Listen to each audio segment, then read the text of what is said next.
Returning to Australia after 4 weeks away, it was alarming but hardly surprising to find that politics was just as dismal, trivial and malicious as ever. And the big story was that the Chief of Staff in Julia Gillard's office had actually instructed her underlings to look to see if they could find anything untoward in the files of opposition politicians. Well, golly gee. "Dirt unit," screamed Tony Abbott at the top of his decreasing lungs, and immediately went on to add, and of course, the Howard government never had a dirt unit. Now, the fact that Abbott was not immediately struck dead by lightning proves yet again the non-existence of a just and interventionist God, because not only did the Howard government have a number of dirt units, but one of them was run out of Tony Abbott's own office.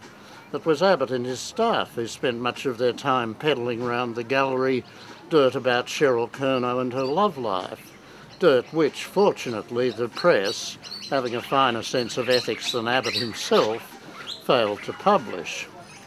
And of course it was also Abbott, in company with those other unsavoury characters Piers Ackerman and Peter Coleman, who dug the dirt about Pauline Hanson. But, okay, is there anything really wrong with that? Every political staffer has a dirt unit attached somewhere. Every government is going to use material it can find against its opponents, and if that material isn't always savoury, well, tough.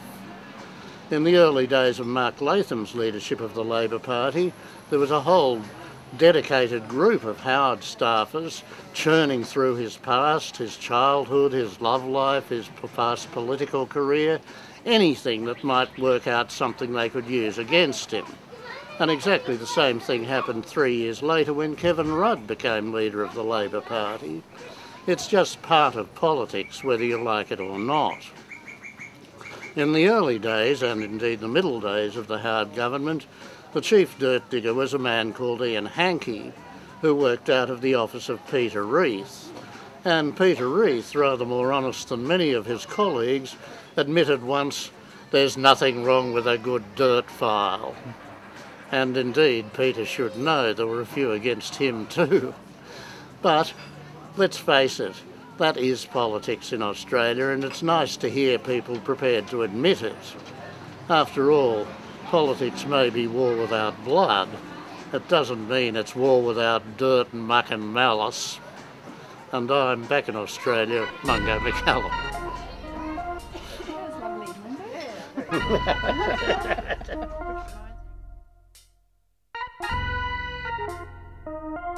Mungo.